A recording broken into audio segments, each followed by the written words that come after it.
Nkuli ekintu oba onyiize n'okireka bw'oba toyagala kukola n'obireka. Me, I believe in working and having those ideas that benefit people.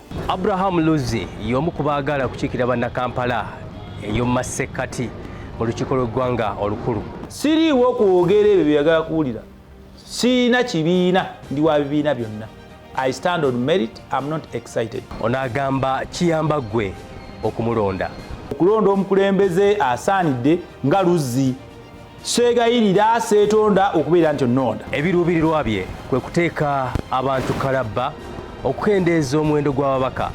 Kyokka n'oyo atalina nsimbi zimala ebyobufuzi abyesonyiwe.